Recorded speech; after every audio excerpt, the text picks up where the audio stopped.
Good everyone, Organ in this video, and today we have a review on the La-9 La-9. Now this aircraft is the last piston engine driven Lavochkin that we actually have in the game, and obviously from here on out it's going to be jets in terms of the Lavochkin series. And the La-9 is a rather interesting aircraft to me. Now this thing, when I first flew the La-9, it was back when the USA teams couldn't do shit worth a damn. And being at 6.0, I wanted this thing to be a challenge. So I thought, I'll do one game in it, get a feel for it, and then just park it. And I parked the plane for about 2 years and never came back to it.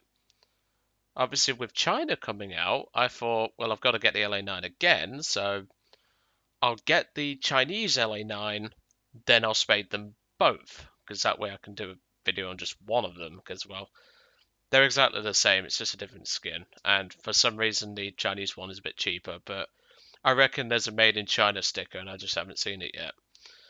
There's one joke for today, but I know someone's going to probably moan about that joke, but hey ho, it's got to be done. So the LA9 was the last piston driven development of the LA series, and I personally think this is well, I don't know whether to say this is the best of the Lavochkin series. I would actually argue the 7 is better. But in terms of firepower, this thing has the 7's beat by a country mile. Let's put it that way. So obviously the LA series and the Russian planes in general do better at low altitude to medium altitude. And this thing is like a dog the moment it gets above 16,000 feet. It really does start to lose power. At one point, me and Flight were having trouble with our engine, and he said, yeah, we're pushing 1200 horse up here. And I was like, what? 1200? That's not a lot, considering this engine has quite a bit of horsepower. For what it is, at least, because obviously it's a Schwarzkopf M82. FN, to be more precise. So in terms of its performance in game, it's best suited for low to medium altitudes, as with most Russian aircraft. In terms of a turn, you should be able to beat some aircraft like, I don't know, like Tempest.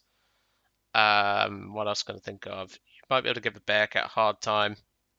I've had some luck with Key 84s, however, that is not to be guaranteed. Um, and twin-engined aircraft that you might meet, as well as Doras and K4s, you should be able to easily outturn those for the most part. And to be brutally honest, this aircraft is quite a lot of fun, and there is some severe piece of advice that I'm going to give you, which is what really helped me get the match that I did in this aircraft, and also back-brake and carry. Let's put it this way, I might have to book myself in for some back surgery after this one. So obviously the LA9 is on with four 23mm NS-23 cannons. These are very familiar to those MiG-15 pilots or MiG-9 pilots. Whoever rushed up the jet line just to get there, I feel sorry for you. But if you're familiar with those cannons, these are familiar territory for you.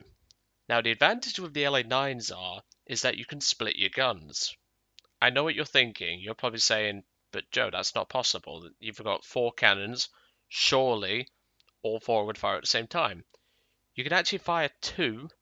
The top ammo count will be for the outboard cannons, and the bottom ammo count will be for the inboard cannons. I split my guns accordingly, so obviously it doesn't really matter. But as long as you keep a good convergence, both guns will hit pretty hard anyway. So I recommend about 500, well, 4 to 500 meters if you're going to run a convergence. With them being nose mounted as well, there is a lot of recoil to consider. So if you are going to fire all four at the same time, make sure they land because you only have 75 rounds per gun. So just make sure to connect. In terms of armor, you have a 55mm bulletproof glass plate in the front, a 66 in the back, and an 8.5mm steel plate. The armor on the LA9 won't save the pilot in most scenarios, but to be honest, if you're getting shot anyway in an LA9, chances are your fuel tank's going to go up or your engine's going to go up. And in that case, yeah, you're probably dead at that point. Let's put it that way. And with the allied teams that I had in these BRs, yeah, don't expect much. But if you're fighting the allies, you might just get something.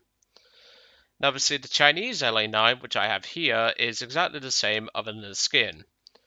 But it also has a 12,863 repair cost, whereas the Russian La-9 has a 17,645 repair cost. Now, as I said earlier, I don't know if there's a Made in China sticker on that thing, but I would assume that. But as you're going to see when I show you how I did in both vehicles, you'll notice that I did worse in the Chinese La-9 than I did the Russian one. And that's mainly because I learned from the Chinese La-9 what to do and what not to do, so to speak.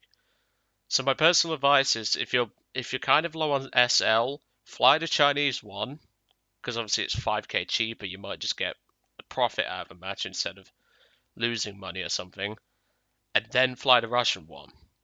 You'll learn a lot from the Chinese La-9 that you'll be able to transfer into the Russian La-9 because obviously they're exactly the same, and subsequently it was easier for me to do that because obviously I hadn't flown a Lavochkin for quite some time. But if I just go to the Chinese La-9, I'll show you what I mean. So 9 deaths, 39 kills, and 31 ground units, 63% win rate. And if we go to the Russian La-9, as you'll tell, I have learned a lot from this aircraft. 87% win rate, 3 deaths, 47 kills, 53 ground units. As you can tell, that is a severe increase. And obviously from the Chinese La-9, I've learned a lot, so I've been able to transfer that into this aircraft, which is what made me have better results in one than the other. But even then. So this replay that I'm going to show you will likely be shown on Mr. Unicorn, aka Tom the Tank's channel, so I'll leave a link to his channel in the description below. So if you want to go and check out his commentary of it, if he does it, obviously I'm not confirming if he has done it or not, because obviously I don't know at this time.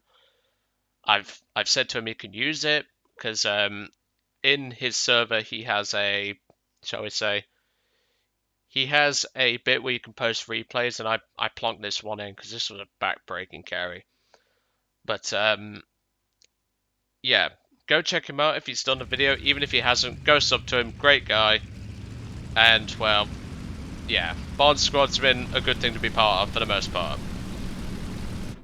So, remember what I said about splitting guns? That is all I'll say. Split. If I was a moron and didn't split my guns, I wouldn't have survived this game. Let's put it that way. I'd have been dead. I'd have run out of ammo, and I'd have been the Key 83's bitch. Let's put it that way. So the climb rate of this aircraft isn't too bad. Once it starts getting above about 12,000, 13,000 feet, which is about 3,500 meters, it really starts to drop. But you can practically wet this thing to oblivion. It doesn't overheat too badly. I mean, even if you start to ride it to the point where it starts to overheat, just put it back to 100% and it will cool itself down for the most part. And even then, the engine cowl flaps, if I'd probably say they're more like the engine, like, how can I describe it? Like, they're like airflow flaps, like, they'll open up when the engine's running warm. So those will open up automatically. I think you can do that in MEC as well. So whilst that will decrease your performance slightly, it'll cool down the engine much quicker. So just make sure to keep that in mind. So on this team we have 2 privateers, a B-29 and a Lancaster Mark 1. I feel sorry for him. We also have a Su-6, an AD-4, and a moron in a P-59A who is going to do basically fuck all. And you'll see my reaction to him in this battle. So obviously, being in a La-9, I want to take the fight low, to medium at least. Now on the enemy team, you will be able to turn the 335s, the K4, the J2M3, the D9s, the Ki-83, and well, I mean the 288 is a nimble little shit, so I can't exactly say. But otherwise, the A7Ms will run rings around you, so just watch for Japanese planes, they are the most important threats. But most of the German stuff you can outturn, so make sure to utilize that. However, at higher altitudes this will not be possible due to your lackluster power. So, let's skip ahead to some action, because this battle was really a clusterfuck just waiting for that to happen. So obviously I am climbing higher than what I said I should be climbing to, because obviously 13,000 feet is where this thing starts to drop off. But that still doesn't mean I'm not going to climb. Not climbing in this plane is like, well, it's kind of like not winding up a P-47 before you start engaging in the fight. It's just silly, and you should do it anyways. It's like natural instinct. Like, you should always climb, even if your aircraft is not meant for high altitude combat. Always climb. Because whilst this thing does take time to gain up speed, and there goes that poor Lancaster, it's still recommended to climb, because that way you can at least get something, and you can at least get some energy built up in a dive, like what I'm doing right now. So we've already lost 4 planes on my team, and it is only going to get worse. The enemy team has only lost 1. And it's going to get a lot worse before it gets better. Let's put it that way. So I'm diving in, and I decided to go for the A7M. I'm so glad I did, because, well, A7M's a dangerous little shit. Now I do fire the outboard cannons, because obviously I split my guns accordingly. And there he goes for kill number 1. I started to wonder then, because that was actually a bot PBJ, and I was concerned about it. But obviously I look round, you've got to keep your situational awareness high at these sorts of altitudes, but even then. So at this point I spotted the 190 that was diving in, and the La-9 is blind as a bat. As you'll notice, most of this team was blind as a bat. And obviously the Dora is, well, it's a D9, so it's very good at this altitude, or rather was good at this altitude, before I sent it packing. But there goes kill number 2. What you're going to remember is I fired all 4 cannons there just to make sure that thing went down, because I know exactly what a D9 can do.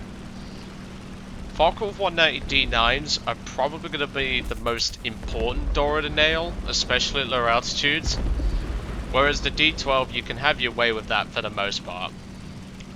So at this point, 335 comes around for a pass. I decided I'll fire all 4 cannons just to try and get a hit. I missed. And at this point, the 335 for some reason gets the bright idea to pull it vertical.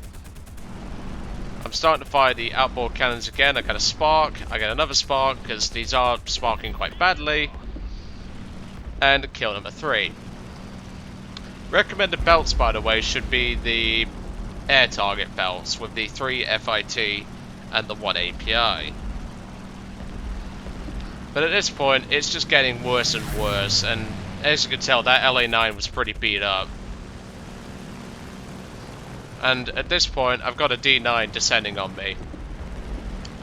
But it's going to get worse before it gets better, I can guarantee you that.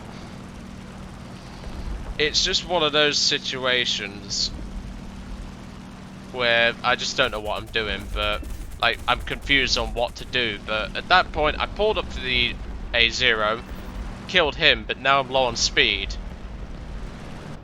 And you can see that the situation is just getting worse and worse for me. But obviously the D9 pulls it, trying to dodge me and everything, but the La-9 can match him in most turns.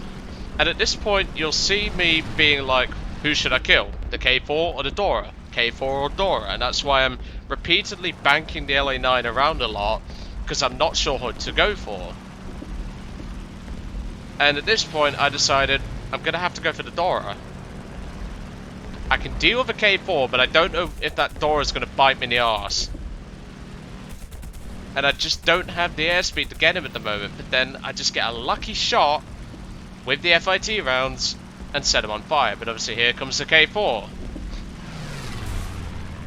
And by the way, I forgot to mention that was the ace in the day. And it's just getting worse, because obviously the K4's here now, and he has much higher energy than me. And again, I get lucky here, because he's running the 30 mil. But here comes the Ki-83, like... And obviously the useless P-59 is farming, and the last player we have alive that isn't actually useless is a flipping bomber. But obviously the K4 at this point is crit. I'm trying to dodge the Ki-83. And the Ki-83 attempts to actually take it to where he will kick my ass, and I thought, right, sod it, slam the throttle forward, but the Ki-83 stalls out. It looks like his engines were suffering a bit of overheat. And with the last of my ammo, I get my 6th kill. That was lucky. I practically stalled doing that, so I'm surprised I got away with that. Obviously, the P-59 finally comes in to actually try to lend a hand, but the K4 goes down, and that's kill number 7. I'll just wait for the thing I put in chat, and then I will finish up here. And any second now. There it is. How much harder do I have to carry your dumbass P-59? Yeah, let's put it this way, he was fucking useless. I don't even remember what he shot down, because I know he got an air kill. If I just quickly scroll through. P-59. I'll look and talk at the same time. But personally, I would recommend the La-9 to most players. It really does seem to have great performance, but like I say, split your guns. Without you splitting the guns, it is going to be hard. So just make sure to actually do that. Turns out you shot down an A7M2. Surprised you can manage that. But the La-9 is an incredibly capable aircraft. Just try to keep it at low to medium altitudes, and it will kick some serious ass. Let's put it that way. But if you've got teammates like this, it's kind of hard to actually carry in this sort of situation. But that was the last of my ammo. 7 kills. I'm well happy with the plane, and after my experience with it, I can really recommend it to most players. But anyway, I'm going to let you guys off. I hope you enjoyed today's video on the La-9, and I will see you all on the next one.